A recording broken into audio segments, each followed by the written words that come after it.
Hola la meute, bienvenue sur Borz Culture Sport BCS, la chaîne de la culture à travers le sport. Aujourd'hui, grosse interview en prédiction avec monsieur Anthony Ours Blanc Salamone. C'est parti, suivez-moi, suivez-moi. Aujourd'hui, on reçoit un invité de marque pour la première vidéo de la chaîne YouTube. Pas n'importe qui, monsieur Anthony Ours Blanc Salamone.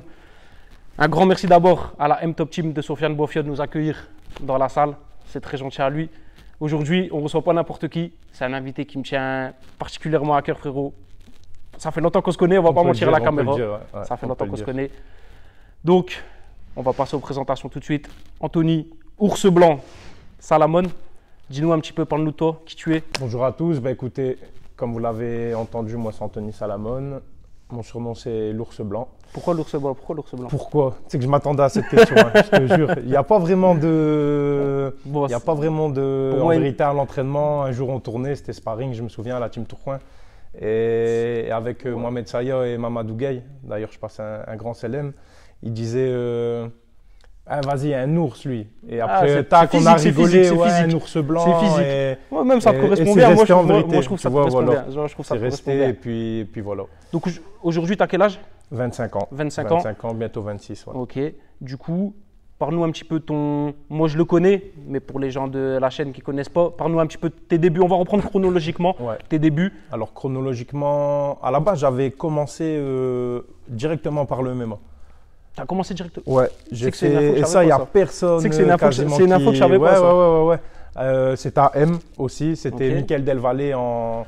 Je dis pas de bêtises, hein, ça remonte à pas mal d'années. Je pourrais plus vous dire l'année exacte. Et d'ailleurs, j'avais commencé, c'est là que j'ai rencontré Sofiane. C'est là que j'ai rencontré Sofiane. On était chacun de notre côté. Ben, tiens, mettez-vous à deux. On a discuté. Et on commençait tous les deux. C'était quasiment notre premier entraînement. Et... J'ai juste une petite anecdote, je vais le couper. Excuse-moi une seconde. Il n'était pas prêt, il ne savait pas celle-là. Il y a 10 ans de ça, 2008-2009. Ouais. Ça fait des années qu'on se connaît déjà. Ouais. À l'époque, personne n'y connaissait le MMA. C'était pas trop. C'était pas. On appelait ça le free fight. Ouais, le free fight, le combat libre. C'était pas à la mode, c'était pas stylé comme maintenant. Et ben, je peux vous dire une chose, c'est que ce monsieur, on était au parc à Ronc, au Bois-le-Rang de Ronc. Je te donne une info très précise. Ouais. Tout le monde y faisait des foot, tout le monde y voulait faire des city, tout ça. C'était le seul qui voulait faire des luttes avec tout le monde. Pour la vérité. 2008-2009, hein. Tout le monde y faisait des foot. Je parlais qu'encore à corps et tout. Ça parlait qu'encore à corps. Ouais, des luttes. À l'époque, c'était des luttes. Là, on fait des luttes. Et ils voulaient faire que des luttes avec tout le monde. C'est pour vous dire 2008-2009, hein, déjà. Mais ça devait être dans ces eaux-là en vérité. Hein. Ça devait être dans ces... Et du coup, voilà. Et puis, j'ai fait quelques entraînements. Après, tac, je me souviens, j'avais vu un combat à l'OFC. C'était un combat, un lutteur, il affrontait quelqu'un que je connaissais. Et le lutteur, il y a. L'OFC, l'organisation belge? Ouais, c'est ça. À l'époque, tout le monde tournait là-bas dans ce circuit-là. Et vraiment, je le voyais. Il était bon, hein, la personne de qui je te parle, tu vois. Enfin, la personne. Mais l'autre, le lutteur, il a surclassé. Et c'est là que je dis, c'est quoi ce sport? Et j'ai un ami, il m'a dit, ouais, c'est de la lutte et tout. Lui, il s'appelle un tel. C'était quoi? Il faisait quoi? C'était quoi? Plus gréco-romaine, plus libre? C'était de la libre. De la libre. Okay. Et ben, je veux dire son nom, il s'appelle Anis Garbi. Il est fait champion du monde vétéran et tout. C'est bien connu dans le circuit de la lutte. Ouais, moi je connais, Et de là, on m'a branché au club de lutte. Et là, ça a commencé la lutte. Je me suis dit, je vais faire de la lutte pour le MMA. Mais j'étais jeune, hein, je devais avoir quoi, 15 ans. Tu as commencé la lutte, à la base, c'était pour le MMA. Voilà, je me suis dit, allez, vas-y, je vais me mettre dans la lutte et tout. Comme ça, je vais progresser dans mon grappling et tout. Mais je n'avais pas les mêmes ambitions que maintenant. Tu vois, c'était vraiment plus ou moins loisir, avec des rêves en tête. Je me dis pourquoi pas, mais j'y vais comme ça. Voilà, c'est ça. Et au final, je suis tombé dans la lutte. On va en parler de ça. J'ai vu que ça marchait, j'étais bien encadré. Et puis le délire, quoi. Tu as vu, je suis Donc, tu as commencé au Lutteur Club Tourcoing. Ouais, tu avais quel âge à peu près? J'avais, que je te dis pas de bêtises, je devais avoir 15 ans.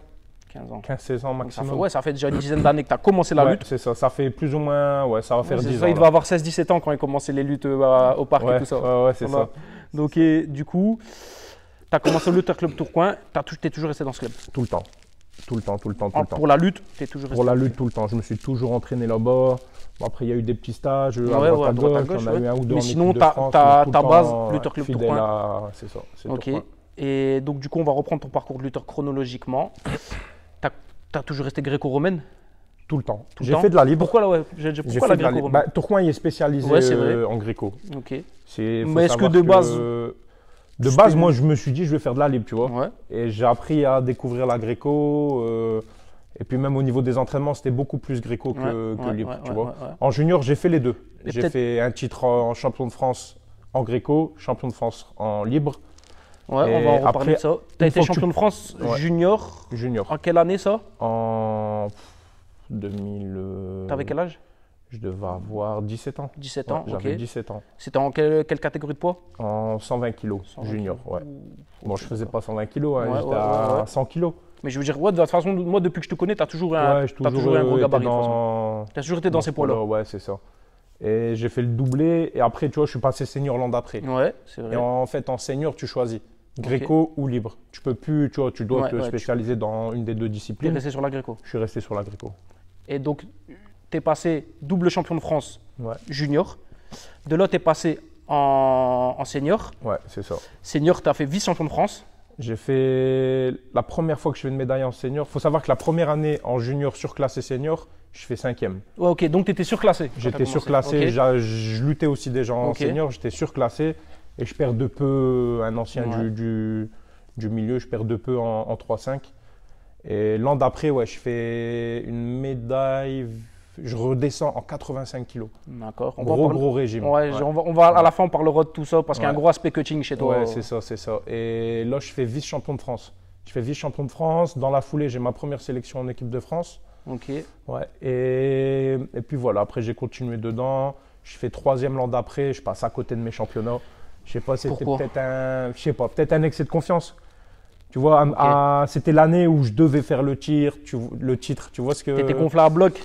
Voilà, c'est ça. En fait, je me voyais m'imposer dans la KT. T'as peut-être pas eu le recul, t'as été enfoncé tête baissée dedans. Voilà, c'est ça. En fait, vu comment j'avais bien géré mes France l'an d'avant, je perds à cause de l'arbitrage, tu vois. Okay. Ça fait, je me suis dit, l'an prochain, tu vois, je suis un peu, c'est pour moi.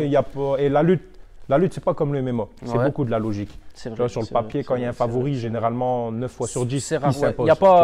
C'est vrai qu'il y a moins de surprises en lutte. Voilà, c'est ça, il n'y a pas de coup, tu peux pas inventer, tu vois. C'est vrai. Et je passe à côté, je crache rien sur ma performance. Je pense que comme tu as dit aujourd'hui, c'est ça qui fait le combattant que tu es aujourd'hui de toute façon. Je fais ma médaille de bronze et l'an d'après, donc en 2019, je refais vice-champion de France. Ouais. Je m'impose en finale contre Mélonin, le capitaine de l'équipe de France. Ce qui était logique, mais voilà quoi. Donc du coup, vous l'avez compris, une grosse partie début de carrière lutte, un gros background de lutteur. Donc on peut le dire, c'est même de base. Ouais, c'est mon. De base, t'es un lutteur. De base, t'es un lutteur. Mais du coup, après, tu fais la transition. Donc à la base, tu avais commencé la lutte pour le MMA. Pour le MMA. Tu es tombé amoureux de la lutte. J'ai laissé tomber le MMA. Full lutte. Tu vois, j'ai full lutte. Donc il y a eu les championnats de France, etc. Ça s'étale sur quoi? 7-8 ans. Ok, 7-8 ans de ta vie vraiment. Après, je suis contacté pour les championnats par équipe. Donc, c'est un peu le système de football Ligue 1, Ligue 2, Ligue 3. Donc, avec Lyon, avec Bron. Bron. Je fais la Division 3, on la remporte. La première fois que je participe à la D3. Et direct, je suis recruté, entre guillemets, pour la Division 1 avec Mézières-les-Mets. On fait 5e, l'an d'après, on fait 3e. Et franchement, c'est l'une des plus belles expériences que j'ai eues dans la lutte. C'est vraiment le haut niveau. Tu vois, tu affrontes des mecs, ils ont fait les JO, ils ont fait. C'est là que tu as pu vraiment goûter au. Voilà, tu vois, vraiment au haut niveau, tu vois. Okay. Et puis voilà, et après, le retour dans le MMA. Justement, comment il s'est fait en 2 fois. Justement, comment il se fait ce retour dans le MMA? On va en parler, ça y est, on passe sa transition vers le MMA. On passe dans le vif du sujet. Comment tu arrives vers le MMA? Comment j'arrive? Comment tu reviens vers le MMA? Déjà, il faut savoir qu'avant de commencer la lutte, j'avais fait un combat en amateur. À l'OFC. J'avais 16 ans. J'avais 16 ans. Je pouvais même pas le faire normalement le combat, il fallait être majeur. C'était l'époque le MMA à l'arrache. C'était à l'arrache. Et je gagne ce combat. Et puis comme je te dis après, je vais dans la lutte. Tu gagnes sur quoi ce combat? Je gagne sur une guillotine. C'est une bagarre. Tu vois, bagarre. Des fois, ça m'est arrivé de tomber sur la vidéo. Moi, je rigole, tu vois, je rigole. Ok. Et du coup, voilà, après je repars sur la lutte pendant plus ou moins 3-4 ans. Une petite coupure. Petite coupure. Je me mets à la team Tourcoing, Salvatore Casilli qui avait réussi à réunir la plupart des combattants du Nord dans la même structure. C'est vrai. Du coup, ça a duré peut-être 1 an et demi, 2 ans. on parle de l'époque de la Team Tourcoing où on avait la salle rue Varsovie. C'est ça, ouais. Pour vous dire que je me suis entraîné avec eux, je me suis entraîné à la Team Tourcoing. Pour vous dire quand même, cette époque, c'était toi qui se chargeais des cours de lutte. Ouais, c'est ça. T'avais déjà la petite casquette, t'avais déjà la petite casquette un petit peu coach. Elle me colle de toute façon, l'étiquette de lutteur, elle me colle. C'est ça. Et exact, je donnais les cours de lutte et franchement, c'était super. C'est vrai, c'était une bonne expérience. Ouais, c'était on avait un bon groupe. C'était un peu spartiate, faut dire c'était un peu spartiate même au niveau des équipements, pouvait, mais voilà, la qualité voilà, des entraînements était là. C'est ça, t'as tout dit. Et du coup, j'ai fait mes premiers combats professionnels, ouais. On peut dire ça comme ça. À partir avec la Team Tourcoing. Avec la Team Tourcoing, ouais. Avec Salvatore en tant que coach. On avait une grosse équipe. Hein. Il y avait Sofiane Bouafia, toute la clique. Hein, tu vois, il y avait. Ouais, c'est vrai, je me souviens.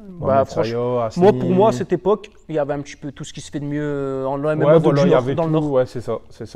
Et du coup, voilà, j'ai fait 3 combats là-bas à la Team Tourcoing.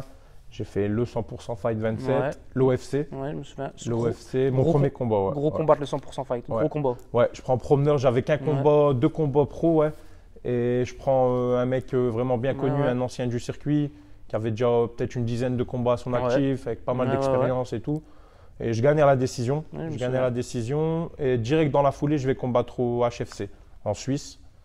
Et là, bon, il y a les aléas de la vie, tu vois, je ne vais pas rentrer dans les détails, bien sûr. Il y a une coupure. Ok. Je me réoriente dans la lutte. Toujours. Ça t'a jamais lâché de toute façon. Non, ouais, c'est ça. La transition, pareil, la petite pause, elle a dû durer 3 ans. Et pareil, là, pendant ces 3 années-là, c'est les meilleurs moments que j'ai eu en lutte. Et après, le retour. Après ces 3 ans, à la N-Top Team. Sofiane a ouvert un club pendant cette période. Ouais. Sofiane Bouafia qui est aussi combattant MMA, avec un bon palmarès. Tout à fait. Donc, du coup, il m'en parle. Il faut savoir que moi et Sofiane, on est de très très bons amis. Tu vois, on se connaît depuis des années. On a commencé ensemble et tout. Et du coup, il m'en parle. Il me dit écoute, je vais ouvrir mon asso. Je pense que je vais faire un club. C'était le bienvenu. Tu vois, c'est moi, suite logique, sans réfléchir. Bien sûr. Avec plaisir, frangin. On va faire ce qu'on peut. Voilà. Et puis voilà, on a fait l'European Beatdown le 6. Donc du coup là, arrive ta carrière actuelle. Là, tu as fait combien de combats avec le beatdown, l'European Beatdown? J'en ai fait 2. Tu en as fait 2? Ouais. Ok. Là, depuis ton dernier combat, l'année. Non, plus que ça, 2 ans. Ça fait que j'ai pas combattu? Ouais. Ça va faire 2 ans. Ton dernier combat, c'est à 2 ans. Je devais combattre en mars 2020. Après, Covid, tout ça, je pense que. Je devais combattre mars 2020, 3 jours avant. Je me souviens, j'étais en train de perdre mon poids à la lutte. J'étais dans le sauna, j'avais commencé mon cutting. Je sors du sauna vraiment dans un état. On va parler de cutting, Et là, je regarde mon téléphone, l'organisateur, événement annulé. Mauvais Et bail. au final, c'est peut-être un bien pour un mal, tu vois, parce que j'étais fort blessé, j'avais une côte de cassée, j'avais des grosses tendinites aux épaules. Okay. T'allais combattre. J'allais combattre, mais... Moi, je pense que les blessures, ça fait partie du. De toute façon, ça fait partie de ce sport, je suis d'accord. Ça fait partie de la prépa. Et vu le sport que c'est, tu peux pas arriver à 100%. Dans le concret, je pense, honnêtement, tu vas me dire ce que tu en penses, mais je pense pas qu'il y ait un combattant qui s'entraîne sans blessure. Qui va combattre sans blessure ou qui s'entraîne sans blessure. Pas. Franchement, ça fait possible, partie du sport. Je dis pas, c'est possible, selon. Mais c'est rare. Parce qu'il faut savoir que quand ils combattent, bon, il y a après, selon si tu as pris un KO, si tu as pris des gros dommages, tu as une petite période où tu te reposes un petit peu. Ouais, exact. Il faut savoir que tu renchaînes direct l'entraînement très peu de temps après, quoi. Généralement, tu t'arrêtes quasiment jamais, en fait. Maximum une semaine et après, on repart.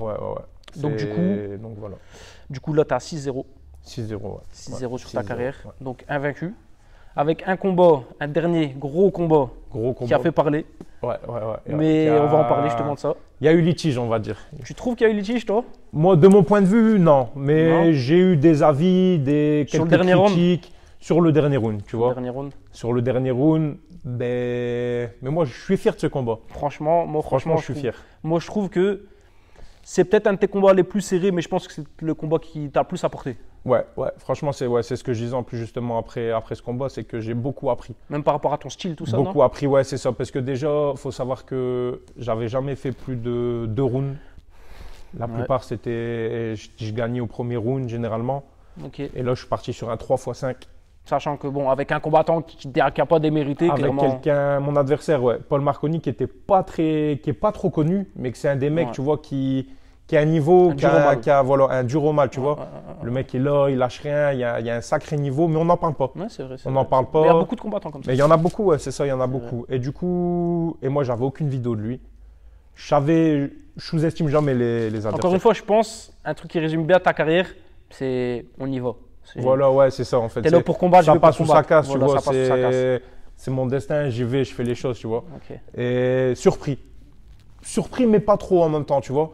C'est... Moi, je dis si je peux te donner mon avis sur ce combat, je pense que c'est ce qui a fait la différence pour moi, c'est ça, c'est t'as rien lâché. C'est ça, le monde, t'as pas le choix après. Hein. Franchement, à domicile. C'est là où tu vois déjà ta domicile. Le daron. C'est ça. Et c'est là où tu vois la différence entre les combattants, où il y a un moment où dans le combat, il y a un plafond de verre, soit tu le franchis, soit tu le franchis pas. Soit tu t'effondres au plein combat, et toi, je pense que tu as réussi à casser ce plafond de verre. Et en revoyant le combat, parce que quand tu es dedans, tu vois, je fais le premier round, je l'entame peut-être un peu trop rapidement. Sur l'adrénaline, tu es dedans. Tu vois, je l'entame un peu trop rapide, je fais pas une bonne gestion de mon cutting, il faut savoir qu'il avait été raté. J'étais en insuffisance rénale aiguë la veille du combat.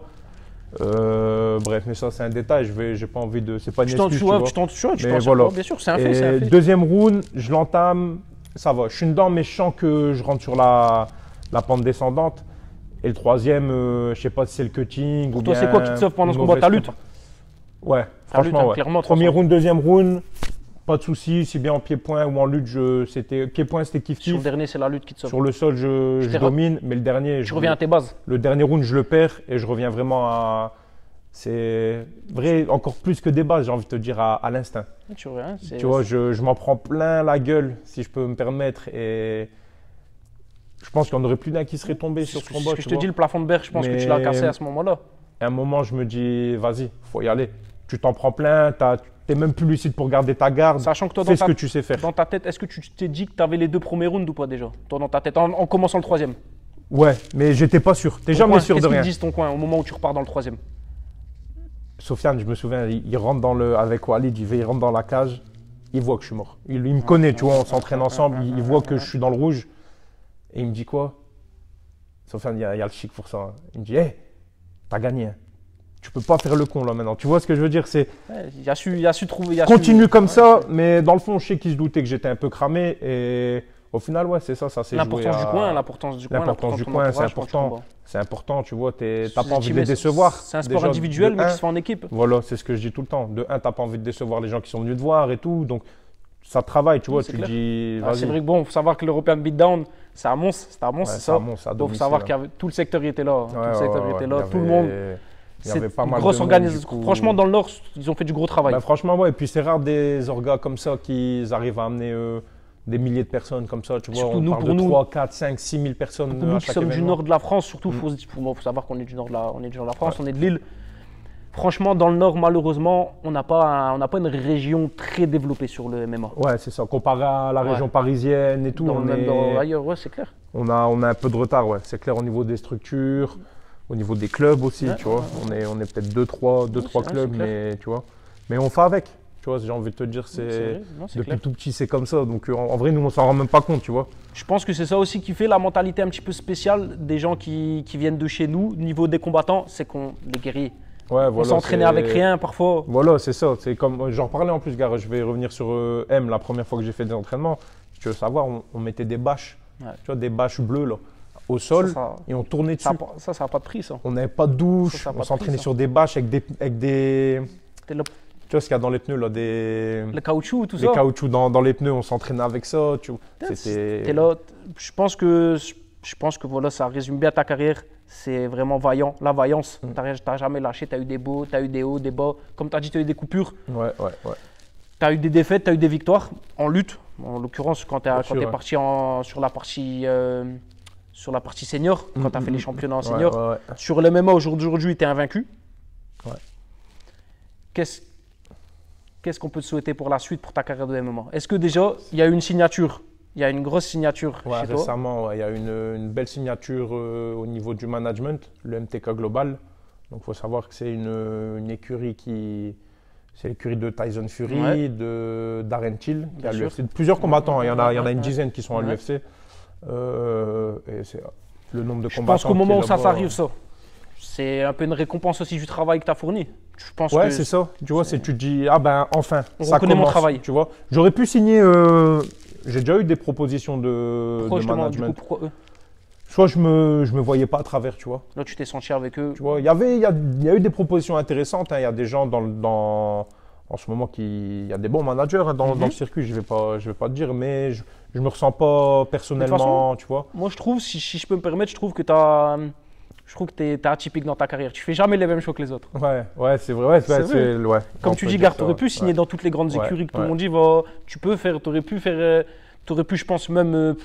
Tu n'aurais pas eu ces coupures-là, par exemple. Tu aurais pu même encore être là, peut-être à 8-0, 10-0. Ouais, peut-être. Mais tu as une carrière. Moi, je trouve que tu as une carrière atypique. Non, ouais, Après, c'est vrai que c'est un sport, c'est pas évident. C'est vrai. C'est pas évident. Il y a on va en parler de l'aspect mental après. Il y a les aléas de la vie. C'est vrai. On n'est pas aidé en France, tu vois. Ça commence tout doucement. Ça commence avec la légalisation il y a peu. Et là, j'ai vu que, tu vois, le MTK, c'est international. Ils ont une centaine de combattants à leur actif. Je me suis dit, bah écoute, c'est peut-être. Voilà, et puis il faut savoir que le manager, Marcelo, on s'entend super bien, il y a un bon feeling, on a des bons plans pour l'avenir. Donc je me suis dit, bah écoute, allez, et surtout que maintenant, ça y est, tu vois, j'ai cette ambition de réussir dedans, tu vois. Je pense que là, tu te dis que tu as peut-être franchi un palier. Là, j'ai passé le cap de la passion et tout ça, c'est vraiment, je veux en faire… tu as franchi un palier à ce moment-là. Je veux en faire mon métier, entre guillemets, tu vois, je veux vivre de ça, j'aime ce que je fais, tac, ceci, cela. Du coup, voilà, on va essayer de faire en sorte que… Bon, il y a eu le Covid, c'est peut-être un mal pour un bien, tu vois, je ne sais pas, on verra.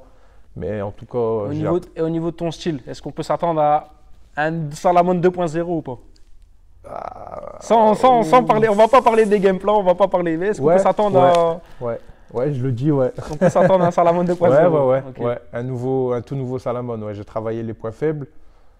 Bon, pas autant que j'aurais voulu le faire, on va dire, au début du Covid, tu vois, quand le Covid est arrivé, je me suis dit, ah bah tu sais quoi, tac, je vais revenir. Sans rentrer dans les détails de la vie privée, bon, tu as été papa depuis. Papa, ouais, exactement. Donc bon, exactement. c'est aussi des choses, de la vie qui font que… ça fait que c'est pas plus mal, le Covid, le bébé, tout est arrivé en même temps, donc j'en profite. Et puis voilà, non mais ouais, j'ai beaucoup travaillé mes défauts, l'aspect cardio et surtout la boxe. Je suis bien entouré pour… J'ai Sofiane et ses frères qui ont un sacré niveau en boxe. On revient encore à ça, c'est que le MMA c'est un sport individuel, mais franchement l'aspect d'équipe, il n'est pas négligeable. Ouais, c'est ça. Tu peux rien faire tout seul. Voilà, et j'ai eu des bons coachs, tu vois, j'ai travaillé avec 2-3 coachs, il y a eu Bilal Hamdoun, il y a eu Malik qui est boxeur qui m'a donné quelques cours, et Julien. Ils sont du club de Roubaix. Oui, bien sûr, j'ai vu. Et donc, ils nous aident en ce moment dans les préparations. J'ai vu, tu as fait beaucoup d'anglais pendant un petit moment. Ouais, je fais beaucoup. En plus, j'ai pris goût. Je pense que vous n'êtes pas prêts, J'ai pris goût, mais j'oublie pas la lutte. Hein.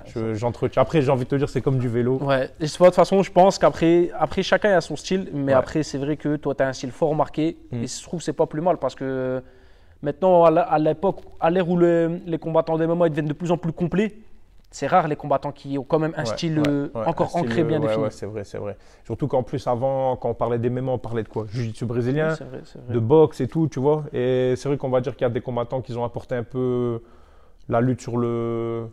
Ils ont mis la lutte sur un piédestal, tu vois. De toute façon, quand tu vois au plus haut niveau… Des Khabib, des Yoel Romero, tu vois, c'est des mecs qui… En plus, sachant que c'est tous des luttes… Parce qu'il faut savoir, on parle de lutte, mais dans la lutte, il y a plein d'aspects différents. Il y en a plein, bien sûr.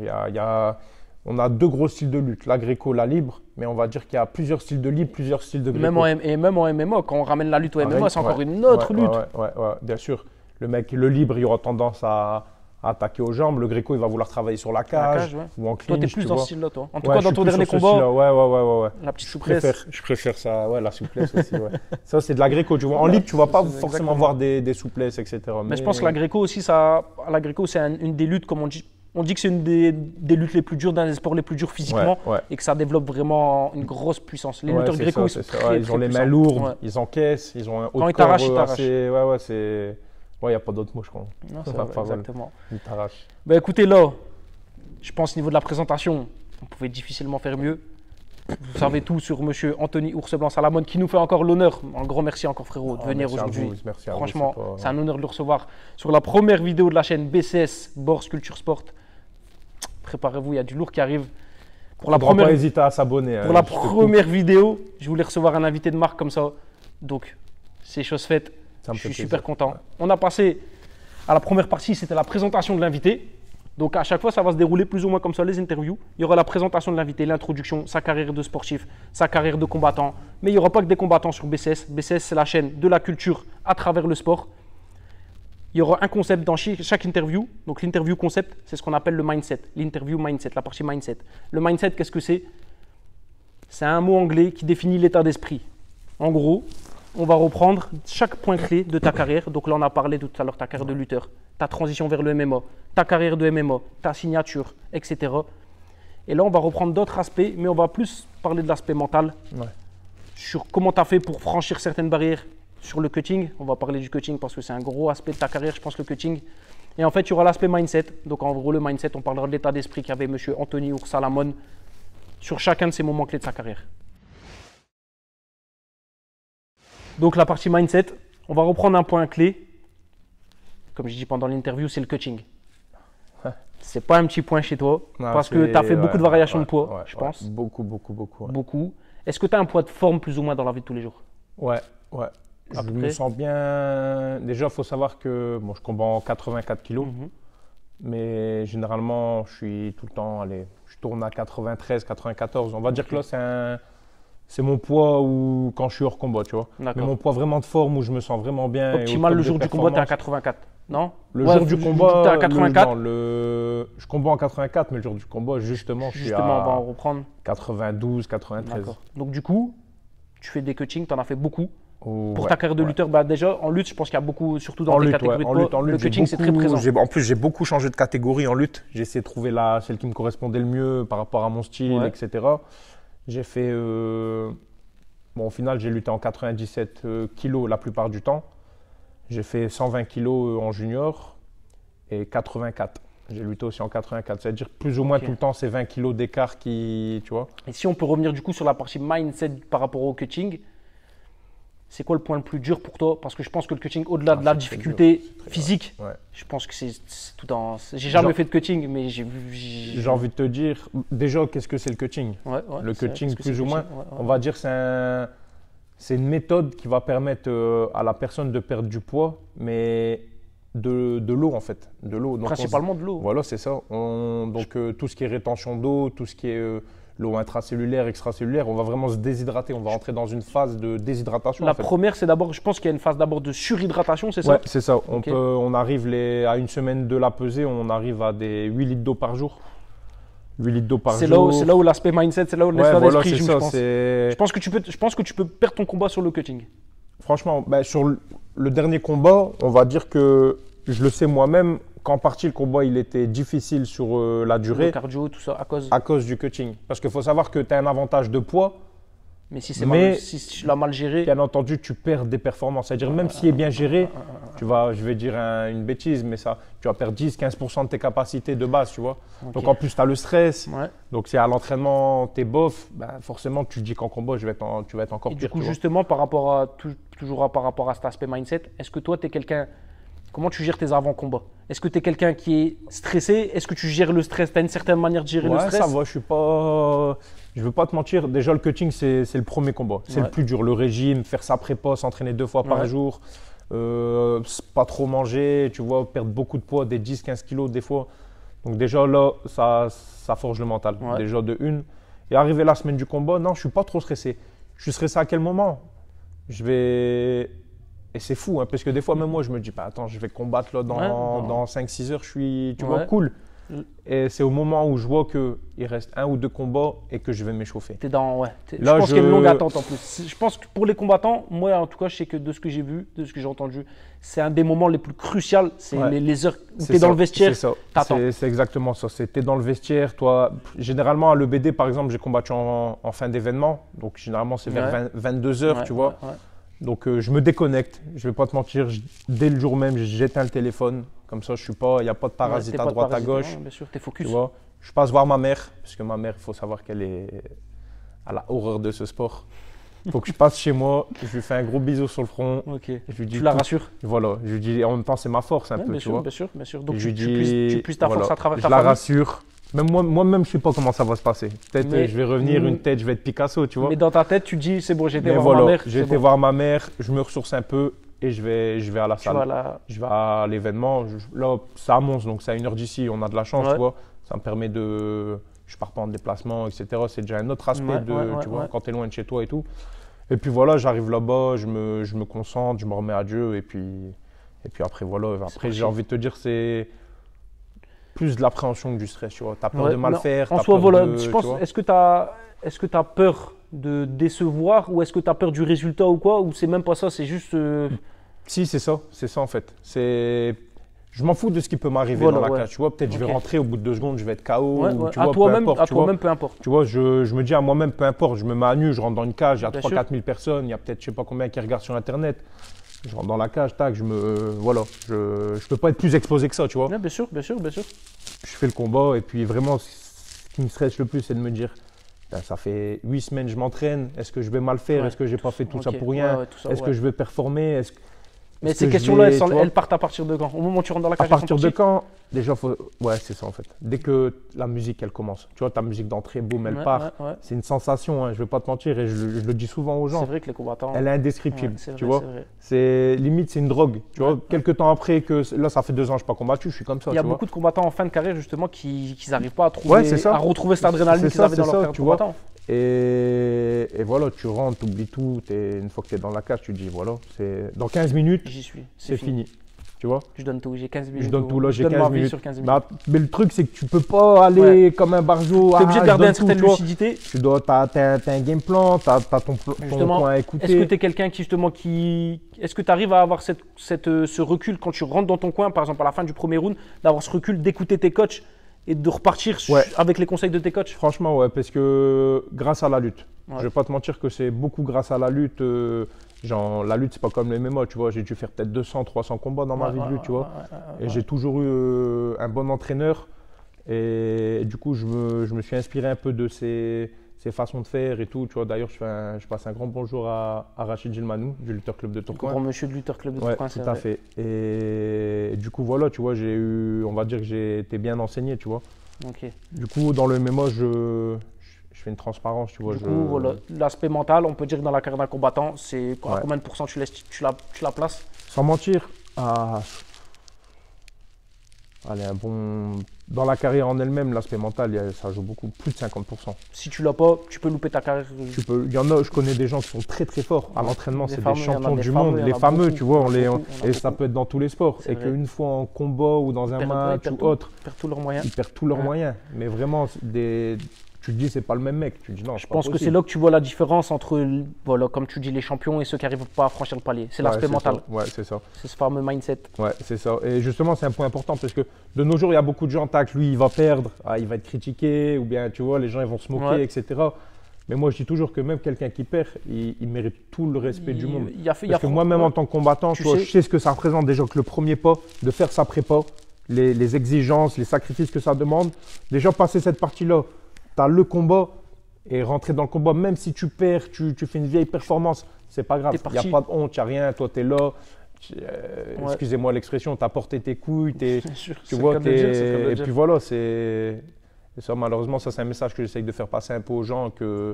Mais après, c'est comme ça. C'est à la mode, entre guillemets. C'est propre à l'être, c'est propre. On aime bien celui qui gagne, celui qui perd. Bon, vas-y, tu vois. Mais bon, de toute façon, le sport de combat, le MMA, il faillit pas non plus. Il suit aussi les effets de mode. C'est ça, c'est ça. Combien de combattants aujourd'hui? C'est des générations qui succèdent. 2 combats, c'est des goths. Déjà, l'expression goth, on l'utilise tout le temps. Il va perdre son combat. Ah non, en fait, et au final, il va se faire dénigrer alors que… Toute sa carrière limite, elle passe à la trappe. C'est ça, ben voilà, pour une défaite, en fait, Après, c'est vrai que dans les MMA, c'est ça, parce que tu fais pas 100, 200 combats. C'est pas comme à la boxe, tu montes pas jusqu'à des 50, 60. Il y en a, mais ils se comptent sur les doigts d'une main, tu vois. Je suis d'accord. Une défaite, il va te falloir 3, 4 victoires pour la rattraper. Je suis d'accord. Et c'est là qu'en plus, toi qui as connu tu n'as pas encore connu la défaite en MMA, mais tu l'as connue en lutte. Justement, après une défaite, qu'est-ce que tu te dis, toi? Qu'est-ce que je me dis? Déjà, je m'en veux. Vrai. Surtout quand tu passes proche d'une médaille d'or. J'en pleure. Tu sais que j'en ai déjà pleuré. J'arrivais, par exemple, ce fameux championnat de France que je passe à côté de la médaille d'or. J'arrive dans le vestiaire, je me cache. Tu vois, je vais dans les toilettes et je pleure. Mais quoi, ça m'est arrivé une fois ou deux parce que je m'en veux. Je m'en veux parce que je sais que je peux m'en vouloir qu'à moi-même. C'est pas un tel, l'arbitre ou le coach ou lui. Non, c'est moi.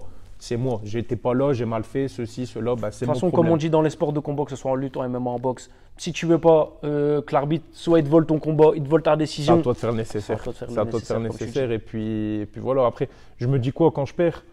Donc en lutte, parce qu'en MMA, grâce à Dieu, ça ne m'est pas encore arrivé. Et j'espère que ça m'arrivera le plus tard possible. Je sais pas, Mais en peut-être lutte- qu'on a affaire au second Khabib, je te le souhaite. J'aimerais bien. Je te le souhaite, si Dieu veut, je te le souhaite. Et ouais, non, je me dis, je reviendrai plus fort, je vais faire le nécessaire, je vais regarder ce qui a pas été, etc. Et puis voilà. Et puis, mais moi, je pense que quand tu fais les choses avec le cœur, avec passion, je pense que tu peux que réussir. Au final, tu te relèves à chaque fois, je pense. Ouais, c'est ça. Je t'en ai servi, de toute Ouais, façon, voilà, de ces ouais, voilà, défaites-là. c'est ça. Ça m'est arrivé plus d'une fois, que ce soit dans le sport ou dans la vie, tu vois. Bien sûr. Ah, c'est une Et bonne- je ouais. pense que, ouais, non, l'accepter. Quand je vous ai dit qu'on a affaire à un génie, franchement, merci frérot, tu m'as donné la Merci à transition, toi, frérot, tu me l'as c'est donné ça. la transition parfaite. Tu parles de la vie, donc toi tu fais ce rapprochement entre ta carrière de combattant et ce que ça a pu t'apporter dans ta vie, au Ouais. niveau d'une force Ouais, mentale que ça a bien pu sûr. t'apporter dans ta vie. Ben, je sais que ça a fait. Est-ce que ça a quelque contribué chose, à l'homme que tu es Mais aujourd'hui? j'ai envie de te dire même des deux sens en fait ça va. Parce que je sais que ma vie elle m'a amené vers ce sport, Ouais. mais c'est ce qui m'est arrivé dans la vie Ouais. que j'ai peut-être performé et Franchement. fait des bonnes choses dans le sport, tu vois. Ouais. Et à l'inverse, dans le sport, Chacun- ça m'a apporté des choses les qui deux, font que dans la vie, ouais. j'ai fait des choses bien C'est et je suis complémentaire. comme ça. Voilà, c'est ça, tu vois. Et c'est pas des sports donnés à tout le monde, tu vois. C'est clair. Et je pense qu'il faut un certain état d'esprit. Et généralement, ces états d'esprit-là, tu les rencontres dans la difficulté. Ce que tu puisses comme difficulté dans le MMA, t'as réussi à transformer ça en force pour toi dans la vie du coup. Ouais. Et inversement, ce que Et tu as inversement, comme difficulté ouais, dans c'est la ça. vie, tu as réussi à Ouais, transformer c'est ça, en tu force vois. dans le MMA. Par exemple, il va m'arriver, je sais pas, je vais dire un truc au pif, je vais avoir une audition, je vais avoir un entretien, ou bien une épreuve, tu vois, une épreuve dans la vie de tous les jours, et ben je vais me dire, tu vois, je vais me dire, bah attends, t'as fait ça, pourquoi tu stresses pour ça alors que. Alors que t'as déjà. tu Ok, vois, je vois. ça je c'est le vois. premier truc qui me vient à C'est l'esprit. rien ça, tu te dis. Et indirectement, il y a des choses que je ne pense pas parce que c'est, comment dire, je vais être plus fort mentalement, etc. Grâce justement à tous les entraînements, Ouais. tous les sacrifices que j'ai pu faire, tu vois, je me dis, bah vas-y, c'est tout. C'est rien comparé à ce que j'ai fait Comparé ou à à ce ce que que j'ai je déjà veux vécu, faire, tu bien vois. sûr, bien sûr. Du coup, tu avances comme ça, quoi, tout Et du doucement. coup, est-ce que quand il t'arrive, bon, comme tout le monde, il y a des hauts, il y a des bas dans la vie. Quand tu as des périodes où tu es un petit peu plus bas dans la vie, est-ce que tu te sers de ce sport comme exutoire, justement, comme défouloir Ouais. pour Ouais. canaliser un petit peu tes. Ouais, franchement, ouais. Ça te Ouais. sert? Ça, je le sens que j'en ai besoin, tu Tu vois. as besoin d'aller à l'entraînement, tu as besoin Ouais, de. c'est ça. Tu vois, Ok. je vais, admettons, si je peux pas venir à l'entraînement, je vais aller courir sans m'arrêter. Je vais courir 1 heure, 2 heures, je vais rentrer chez moi. J'aurai l'impression d'être plus clair sur Ouais, les problèmes ouais. que j'affronte, tu vois. Le sport, on est C'est une d'accord. école de la vie. C'est hein. une école de la vie. Je le dis, Bien sûr. je Que le ce soit dans le répète. sport de combat, que ce soit dans tous les sports. Tous les sports, suis ça d'accord. t'inculque des valeurs. J'ai beaucoup de parents qui me disent, ouais, mon fils, je vais le mettre dans quel sport? Dans ce qu'il aime. Dans ce Tu qu'il vois, aime, mets-le je suis dans ce d'accord. qu'il aime. Mets-le pas dans ça parce que toi, t'aimes bien. Ouais, Non, ouais, mets-le je suis dans ce qu'il d'accord. aime déjà, premièrement. Et ça va lui inculper des choses. Tu vois, des qualités. Ça peut donner aussi des petits Bien défauts, sûr. tu vois, mais je pense que tout le monde Ça- sait jauger son. Voilà, tu c'est vois. exactement. Je suis d'accord avec toi, ça Voilà. fait partie de la vie. Bah écoute, en tout cas, franchement, un grand merci à toi. Une Avec masterclass. plaisir, frérot. Franchement, un grand honneur d'avoir reçu Monsieur Anthony Ours Blanc Non, Salamone. c'est pour moi, l'honneur. Il faut savoir que c'est la première interview de la chaîne. Je tenais vraiment, vraiment, vraiment à marquer le coup pour la première vidéo interview de la chaîne avec toi. Donc un grand merci encore une fois. Et de toute façon, qu'est-ce qu'on peut te souhaiter? On va pas teaser un combat, on va pas annoncer de date, mais est-ce que prochainement on peut revoir bientôt Anthony Ours Blanc Je Salamone? vais être franc, il y a rien de prévu. Il n'y a pour rien le de moment. prévu. J'ai eu des propositions. Ça s'est fait, ça ne s'est pas fait, pardon. J'ai eu des propositions. J'étais présélectionné pour le TUF 29 de l'UFC. Il y avait le pré-contrat qui était rempli, etc. Mais Covid, donc après, qui sait, peut-être que je n'aurais quand même pas été pris. 2021, 2021, avait- 2022, un retour. Mais j'espère déjà avant la fin de l'année 2021. Ouais. Au moins refaire un J'aurais combat. bien aimé dire avant l'été, mais ça va être un Compliqué. peu court. Au moins avant la fin 2021, un Mais combat. avant la fin, on va me revoir et Il y a un Et step qui va sachez une passer. chose, c'est que l'ours, il n'a jamais, jamais, jamais arrêté de s'entraîner, même pendant qu'il hibernait. Voilà, Ça mais fait non, ouais, restez connectés et puis j'annoncerai très bientôt de toute façon, du ne vous lourd. inquiétez pas, on va vous mettre ses réseaux sociaux sur Instagram. Allez le suivre. Franchement, allez lui donner la force. Comme vous avez vu, c'est quelqu'un au-delà de ses grandes qualités de combattant. C'est un humain comme ça. Belle personne. Merci à toi. Merci frérot. Frérot, de Merci à toute toi. façon. Salut la meute.